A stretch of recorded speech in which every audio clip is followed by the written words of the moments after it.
Kwa majina naitwa Mwalimu James Ndomba, ni mwalimu wa Msalato Sekondari, natokea wilaya ya Dodoma kwa maana ya Dodoma jiji. Na sisi watu wa Dodoma hapa tumezoea kusema jiji la Dodoma. Awali ya yote nipende kuwasalimu kwa salamu ambayo imekuwa ni kubwa kwenye taifa letu.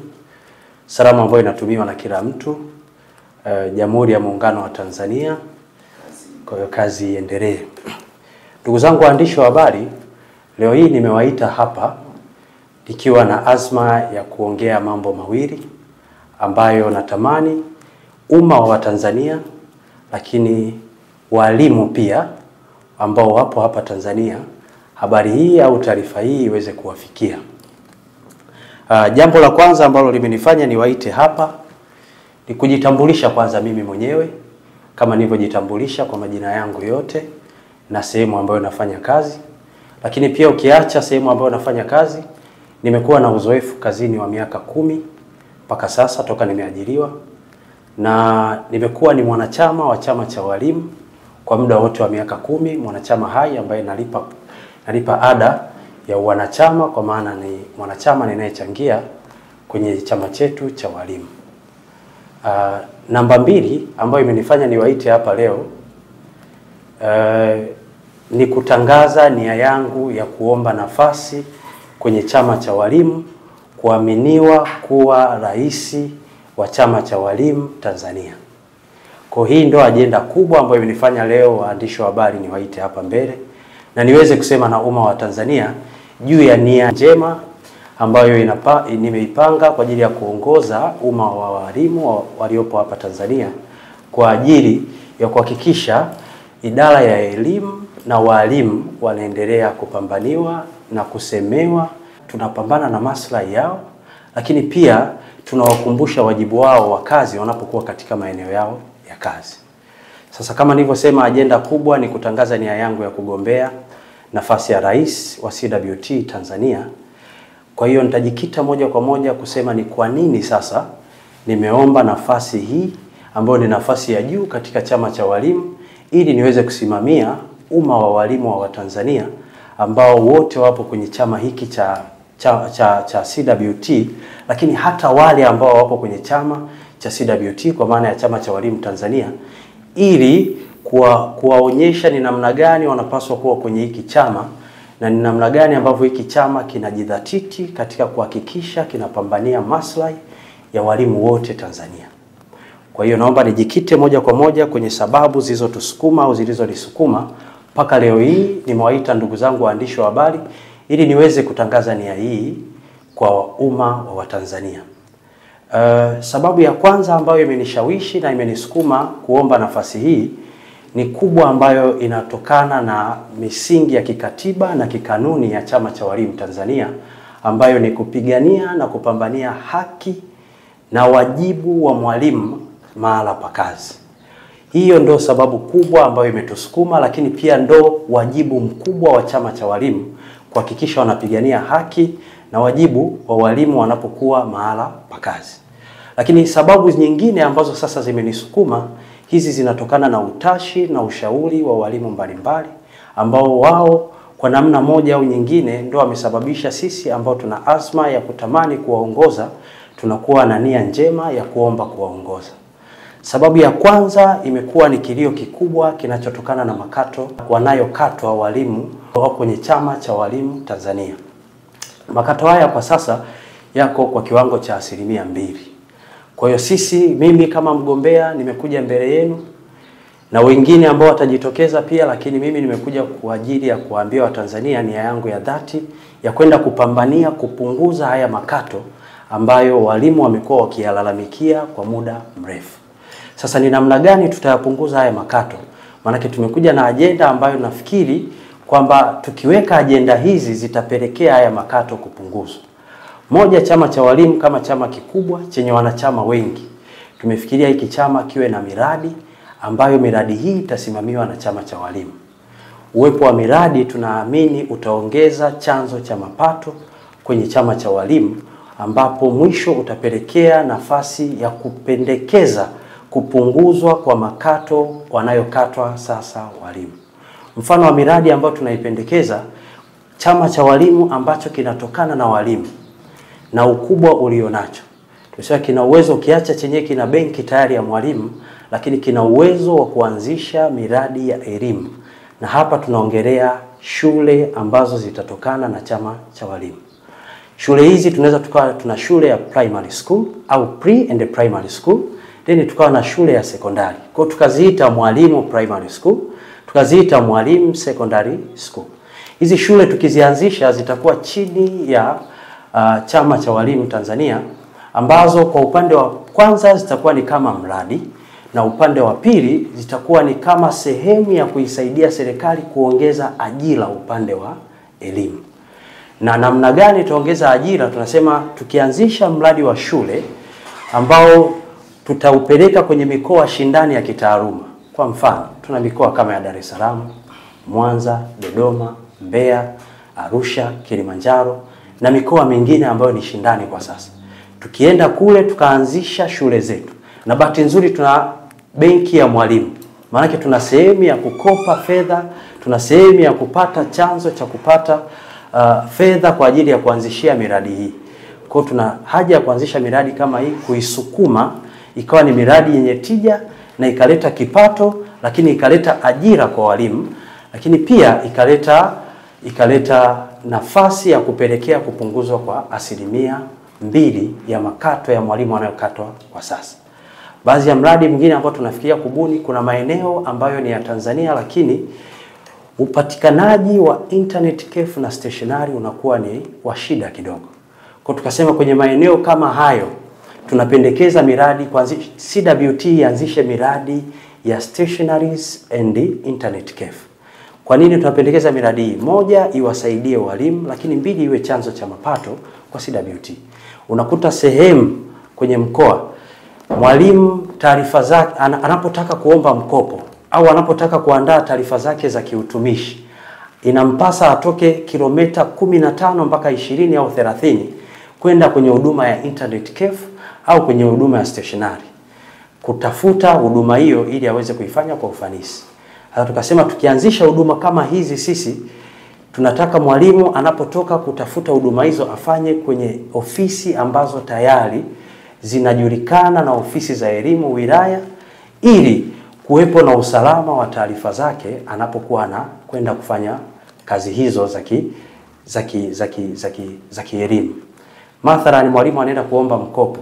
Kwa kama anatoka eneo la mbali anakuja mjini, kwanza anatumia muda mrefu, anaacha vipindi kule shuleni vinaendelea, lakini pili, usalama wa taarifa zake anapoenda kufanya kazi unakuwa ni mdogo. Tumekuwa tukisikia mara nyingi mwalimu huyu ana madeni na nini, watu wanavujisha taarifa za walimu wao. Tukasema tuanzishe ofisi za stationaries na internet cafe ambayo itasaidia moja, mapato kwenye chama cha walimu, lakini mbili, itarahisisha kazi za walimu wanapokuwa wanafanya kazi zao za kiofisi na za kitaaluma pia. Ajenda ya tatu ambayo leo hii imenisukuma na nimewaita waandishi wa habari hapa ili tuweze kuongea ni kuhakikisha tunaanzisha mfumo wa kidigitali wa taarifa. Mfumo wa kidigitali wa taarifa ni mfumo ambao utasaidia kila mwalimu aweze kuwa anapata taarifa zake, ana uwezo wa kuupdate taarifa zake kupitia simu janja yake ya mkononi. Kwa sababu sasa dunia inakokwenda au nchi yetu inakokwenda, hata serikali lengo lake imekuwa ni kuleta mifumo ambayo serikali wanasema mifumo inayosomana. Kwa hata sisi chama cha walimu tuna haja ya kuanzisha mfumo wa kidigitali ambao mwalimu kwanza ataweza kupata taarifa zake, ataweza kujua makato yake, ataweza kujua marejesho yake na taarifa nyingine nyingi, wanachama wake na kila kitu.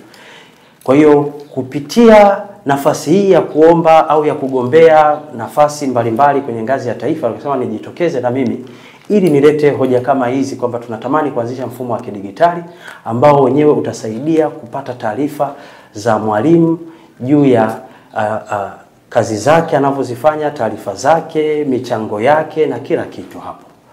Na ajenda nyingine iliyotusukuma hapa tukasema mojawapo ni kurudisha hadhi ya mwalimu. CWT kama chama kikubwa kina uwezo wa kuirudisha hadhi ya mwalimu. Ni namna gani itarudisha hadhi ya mwalimu? Tukasema kuna event ambazo kama taasisi ya CWT kwa sasa inapaswa kuziandaa. Na event hizo ambazo inapaswa kuziandaa zinaweza zikapelekea kurudishwa kwa hadhi ya mwalimu. event kama vile labda tunataka tuanzishe kitu kinaitwa Mwalimu Award. Mwalimu Award ni event au ni tukio au ni event itakayokuwa inaandaliwa kwa ajili ya kutambua walimu waliofanya vizuri katika masomo mbalimbali na shughuli zote za kitaaluma. Tunasema award kama hii impe mwalimu motisha ya kuhakikisha anaendelea kupambana zaidi. Imtambue mwalimu kwa kumpa cheti, imtambue mwalimu kwa kumpa fedha, imtambue mwalimu kwa kumpa nafasi ya kuonyesha umuhimu wake kwenye jamii. Lakini pia tukasema tunapaswa kuwa na mwalimu marathon. Mwalimu marathon kila mwaka inaweza ikawa inaandaliwa kwa ajili ya kuhakikisha tunakuwa na kazi mojawapo ya kukamilisha ajenda zetu tulizozisema, kama vile kuanzisha miradi, kama mradi wa shule. Tukiwa tunajenga shule mkoani Dodoma, maana tutafanya mwalimu marathon ili kuhakikisha mchango unaopatikana pale usaidie katika kujenga shule tunayodhamiria kuijenga kwenye mkoa huu. Kwa kama ni Mwanza, tutafanya mwalimu Mwanza marathon kwa ajili ya kuhakikisha fedha inayopatikana hapo inakusanywa na kuhakikisha tunaanzisha huo mradi wa shule kwenye eneo hilo husika. Pamoja na mambo haya yote ambayo yanaogusa wanachama na chama chetu, lakini pia tunatambua kwamba kuna baadhi ya nafasi za kiuongozi kwenye chama chetu zinapaswa kupitiwa upya. Kwa mfano, kuna nafasi ambazo unakuta leo ni mtu ambaye ana cheo cha uwenyekiti kwenye ngazi ya wilaya, lakini cheo hicho akimpi nafasi ya kwenda kufanya uchaguzi inapofika wakati wa kufanya uchaguzi kwenye ngazi za mkoa. Kwa sababu kuna haja ya kupitia upya katiba na taratibu zetu ambazo zinatupeleka kwenye uchaguzi ili kuhakikisha kila kiongozi anashiriki katika kuchagua viongozi wa kitaifa na wa kimkoa muda unapofika. Na kwa kumalizia, ningependa kuwaomba Watanzania wote, walimu wote ambao wanawiwa na wanaamini CWT kuwa ni chama ambacho kinapambania haki ya walimu, kuniunga mkono bila kujali, bila kufikiria mara mbili au mara tatu, na kuniamini juu ya hoja nilizozisema kuwa natosha na nafaa kabisa kuwatumikia na kuitumikia nafasi ya rais wa Chama cha Walimu Tanzania. Naombeni kura zenu na naombeni mnipokee, naombeni walimu mnisemee kwa wapiga kura wote, naombeni tushirikiane. CWT ni ya kwetu wote. Haki na wajibu ndo msingi wa Chama cha Walimu. Asanteni sana na Mwenyezi Mungu awabariki. Tumesema tuje na ajenda ambayo itatambua mwanachama ambaye bado hajaajiriwa, hajaingia kwenye mfumo rasmi wa ajira. Tunasema ni mwanachama kivuli. CWT iwe na kazi ya kutambua wanachama vivuli ambao wamesoma kada ya elimu, kuwasajili kama wanachama wao ila wasio na makato katika Chama cha Walimu, ikiwa ni sababu ya mojawapo ya kuhakikisha wale ambao tumewasajili katika Chama cha Walimu tunaingia moja kwa moja kuwapambania kwenye soko la ajira. Na tunawapambaniaje kwenye soko la ajira? Tumesema moja kwa moja tutawapambania kwa soko la ajira, moja kwenye private sector, lakini mbili kwenye government sector. Sasa hao walimu ambao ni vivuli tunapokuwa tumewadahili au tumewasajili kwenye chama chetu, maana cha kwanza, ajira zinapotoka kwenye private sector, sisi kama Chama cha Walimu tutakuwa na ikama ya walimu wetu vivuli ambao tutawapambania moja kwa moja wapate ajira kwenye hizi private sector, kwa maana ya shule ambazo ni private. Na wanapopata ajira hizo, walimu hawa manake automatic tunawafanya kuwa ni wanachama wa Chama cha Walimu. Lakini mbili, upande wa serikali siku hizi pia ajira zimekuwa ni za kiushindani. Kwa sisi kama Chama cha Walimu, baada ya kuwatambua wanachama vivuli, yani kwa maana ya walimu ambao wamesomea ualimu ila hawajapata kazi ya ualimu, tunawapambania kuhakikisha nafasi zinapotangazwa wanapata nafasi hizo. Kwa wakipata nafasi hizo, kwa sababu tulishawasajili kama wanachama vivuli katika chama chetu, kwa hiyo moja kwa moja anapoajiriwa tunamfanya kuwa ni mwanachama hai sasa wa Chama cha Walimu. Kwa hiyo itakuwa tayari ni nafasi ambayo sisi kama Chama cha Walimu tunaiandaa na tunaitengeneza kwenda kuhakikisha tunawapambania walimu wote ambao bado hawajaingia kwenye mfumo kamili wa ajira. Kwenye thamani ya mwalimu hapa, sisi wenyewe kama chama cha walimu tuna uwezo wa kuirudisha thamani ya mwalimu. Na nimeshasema awali hapo, tunaweza tukaanza kufanya event ambazo zinatambua michango ya walimu. Mojawapo ni kufanya Mwalimu Awards, ambayo hii itakuja kutambua walimu wote wanaofanya kazi vizuri mahala pa kazi. Hiyo awards inatakiwa idili kwenye kitu kama mwalimu aliyefanya vizuri kwenye somo fulani, mwalimu anayefanya vizuri kwenye kazi fulani, mwalimu anayefanya vizuri kwenye kitu fulani. Kwa itatambua shughuli zote za kielimu. Na tutaifanya hii Mwalimu Award kuwa ni siku maalum ambayo tutahakikisha tunapata wageni wakubwa wa nchi au viongozi wakubwa wa nchi, ili kuanza kuipa thamani kada ya ualimu kutokana na hiyo activity tutakayokuwa tunaiendesha. Na kuhusu migogoro iliyopo ndani ya chama cha walimu, migogoro mingi huwa inaanzishwa na sisi wenyewe viongozi tunapokuwa tumepata nafasi za uongozi. Kwa mimi kama James Ndomba, mwalimu ambaye naomba nafasi hii ya kuwa rais wa chama cha walimu Tanzania, nikipata nafasi ya kuwa rais wa chama cha walimu Tanzania, moja ya kazi kubwa nitakayohakikisha ni kumaliza migogoro inayotokana na viongozi ambao tumepata nafasi. Tunaimalizaje? Ni kuhakikisha viongozi hawawi na maslahi binafsi wakati wa kutumikia wananchi au wakati wa kutumikia walimu ambao wanatokana na chama cha walimu. Sasa je, mtu anaweza akaniuliza unaimalizaje hivyo kwa kusema hivyo? Kwa maana inatakiwa kukumbushana wajibu wa viongozi tunapokuwa mahala pa kazi, lakini wajibu wa viongozi kwamba tunakwenda kuwa viongozi si kwa ajili ya matumbo yetu wenyewe, bali kwa ajili ya walimu wenzetu ambao wametuamini. Tunaweza tukapambania haki zao, tukapambania stahiki zao wanapokuwa mahali pa kazi. Kwenye moja ajenda yangu ambayo nilikuwa nimeisema ilikuwa ni kuanzisha miradi ya elimu kama vile shule zinazotokana na chama cha walimu. Kwa pili, hao walimu ambao tutakuwa tumewarejista kama walimu vivuli, wanachama walimu wanachama vivuli wa chama cha walimu Tanzania, manake wao watakuwa na nafasi moja kwa moja shule zetu zitakapoanzishwa kupata ajira ya moja kwa moja bila kufanyiwa usahili, kwa kuangalia masomo yao na maeneo wanayotokea. Sababu kubwa pia ya kuomba nafasi hii ilikuwa ni kuwakumbusha walimu kwamba kumekuwa na tatizo kubwa sana ambalo linawakabili walimu, na hili ni tatizo la kuhama inapofika muda wa kuhama. Hasa pale mwalimu anapotaka kutoka mkoa mmoja kwenda mkoa mwingine. Imekuwa ni changamoto kubwa mno. Kwa mimi kama mgombea wa nafasi ya urais nimeliona hilo, na nikaamini chama chetu cha walimu Tanzania kina wajibu kama taasisi kubwa iliyobeba walimu wengi wasiopungua 240,000 kuhakikisha moja ya ajenda inayokuwepo hapo ni kuwasaidia katika uhamisho. Tunawasaidiaje? Tumesema tutakuwa na mfumo rasmi wa kusajili wanachama, mfumo wa kidigitali. Kwa kwenye mfumo wa kidigitali huu tutakao sajili wanachama wetu, walimu wetu, moja ya kazi itakayofanyika kwenye mfumo huu ni walimu wanaohama kuwa na taarifa zao kwenye mfumo. Kwa ukiacha pia kuwaombea kazi kwenye sekta ya umma ambayo ni kwenye nafasi hizi za serikali zinapotoka, kwenye moja ajenda yangu ambayo nilikuwa nimeisema ilikuwa ni kuanzisha miradi ya elimu kama vile shule zinazotokana na chama cha walimu. Kwa pili, hao walimu ambao tutakuwa tumewarejista kama walimu vivuli, wanachama walimu wanachama vivuli wa chama cha walimu Tanzania, manake wao watakuwa na nafasi moja kwa moja shule zetu zitakapoanzishwa kupata ajira ya moja kwa moja bila kufanyiwa usahili, kwa kuangalia masomo yao na maeneo wanayotokea. Kwa kama shule yetu tumejenga Mwanza, manake tutaangalia walimu wanaotokea Mwanza, ingawa tutachukua na maeneo mengine.